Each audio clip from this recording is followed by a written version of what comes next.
합신교육부 특별활동 설명을 드리도록 하겠습니다. 지금 설명드리는 특별활동은 새벽별교회 이정은 전도사님 기획으로 만들어졌습니다. 특별활동은 총 4개의 코너를 갖고 있는데요. 각각 팔복 전반, 팔복 후반, 소금과 빛, 율법 실천이라는 주제를 담고 있습니다. 각각의 공과를 배운 뒤에 그 내용을 기억하면서 몸으로 다 함께 체험할 수 있는 코너로 구성이 된 것이죠. 시간이 허락된다면 따로따로 하지 않고 모든 공과를 배운 다음에 하나의 코스로 묶어서 반별로 조별로 코스를 한꺼번에 돌게 하는 방식도 괜찮으리라 생각이 듭니다. 이때 각 조별로 시작점은 다를 수 있겠죠. 단 한 코너에 사람들이 밀리지 않도록 타임키핑을 잘 하시는 게 요령이 되겠습니다.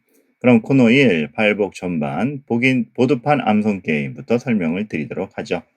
먼저 큰 보드판에 나는 복 있는 사람이라는 제목을 딱 붙여놓고 아이들을 주목시킵니다.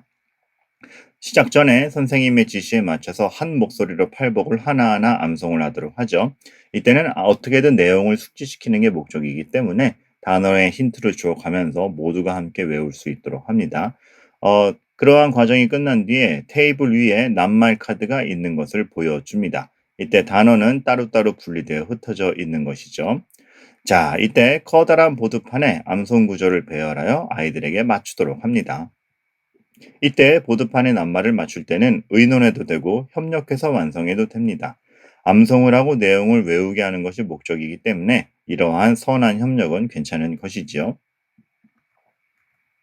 이러한 단어를 조합하여 문장을 완성하는 과정이 끝나면 다 함께 다시 한번 크게 암송을 하여서 내용을 다시 한번 점검하는 시간을 갖게 됩니다. 두 번째, 서로서로 암송입니다. 이거 역시 내용을 숙지하고 암송하는 데 목표를 두는데요. 선생님과 아이들 아니면 어쨌든 사람과 사람을 나누어서 한쪽 편이 문장의 전반부를 암기하면 그것을 받아서 반대편이 그 나머지 문장을 외우는 식입니다. 이렇게 서로서로 패스하면서 암송을 함으로써 교재도 되면서 또한 암송의 내용을 다시 한번 확인하는 시간이 되는 것이죠.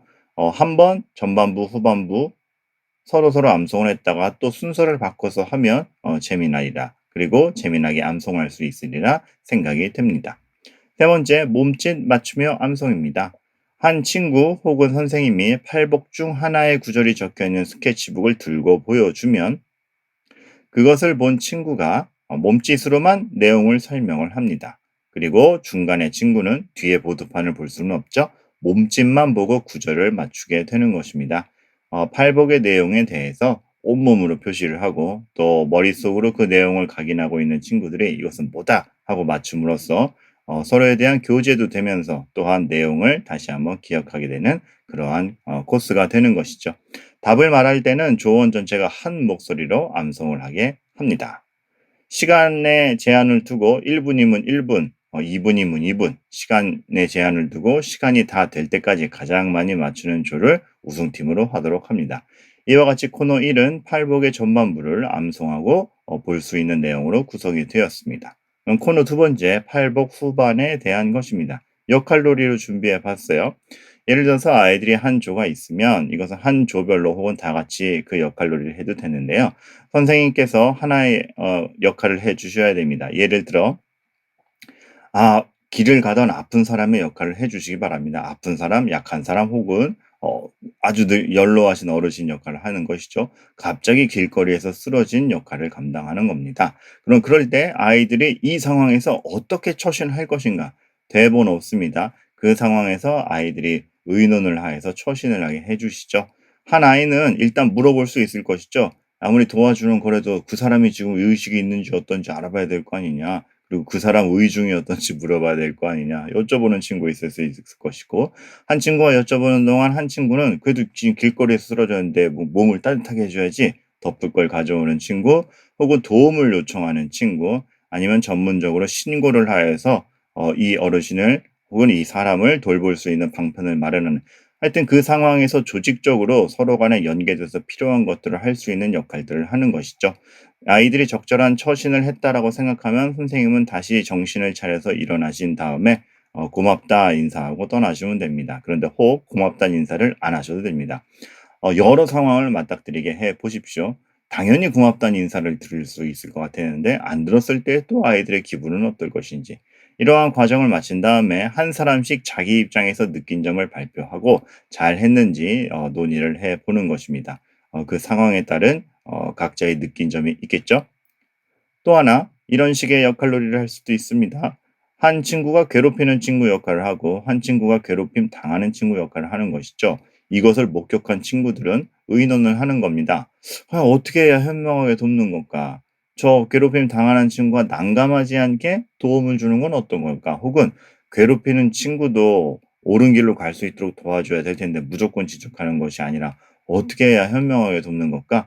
이 각자의 입장에서 맡은 역할에 따라 느낌이 있을 겁니다. 괴롭히는 친구는 그 친구 나름대로, 당하는 친구는 당하는 친구 나름대로, 돕는 친구는 그 나름대로 각자의 입장에서 느낀 점을 말해 봅니다. 그래서 8부 후반부에서 우리가 배운 대로 우리는 누군가에 대해서 긍휼의 마음과 화평케 하고자 하는 마음, 또 누군가에 대해서 무관심할 수 없는 그러한 존재로서 생활을 해 나아가는데 그러한 관점에서 어떤 역할에서 어떻게 처신해야 할지를 한번 몸소 체험해 보는 시간이다. 그렇게 아시면 되겠습니다. 세 번째 코너는 소금과 빛에 대한 것입니다.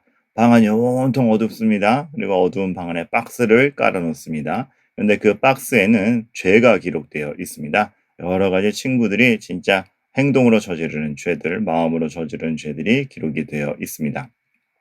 선생님은 아이들에게 말씀합니다. 죄를 지은 사람은 어둠 속에 거해요.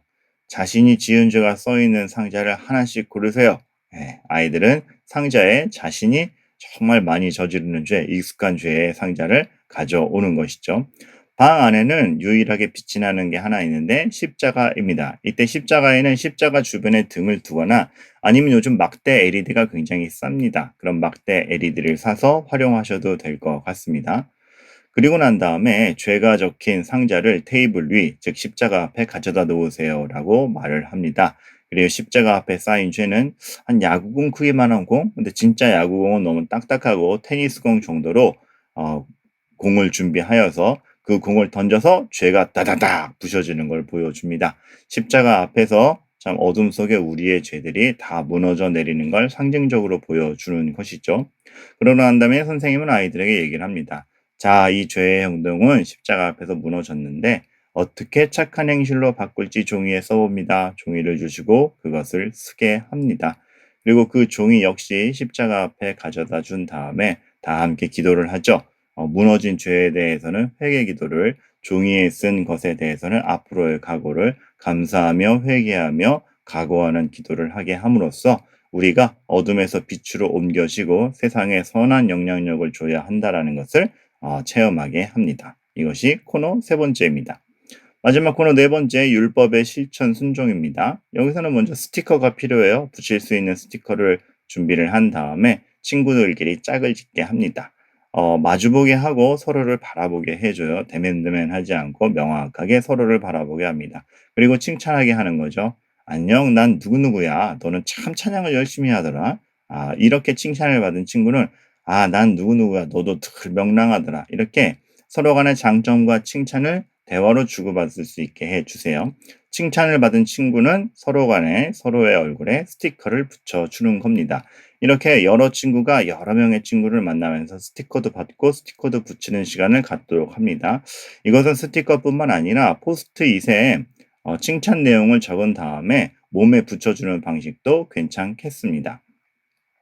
제한 시간이 끝나면 다 함께 원을 그리고 서서 찬양을 부르고 서로의 칭찬받은 모습 또 칭찬받은 내용을 생각하고 보며 함께 찬양을 나누도록 합니다.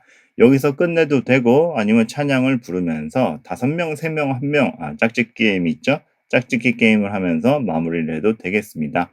율법의 실천은 궁극적으로 사랑이기 때문에 서로에 대한 관심과 사랑을 충분히 표현하고 나눌 수 있는 시간으로 네 번째 코스는 구성이 되어 있습니다. 자, 이렇게 특별활동 4가지 코너 학습 설명을 드렸고요. 이에 덧붙는 아이디어도 정리하여 홈페이지에 올려놓았으니까 여러분들이 참고하시면은 아이들이 내용을 다시 한번 복기할 뿐만 아니라 몸으로 체험하는 유익한 시간이 되리라 생각이 듭니다. 감사합니다.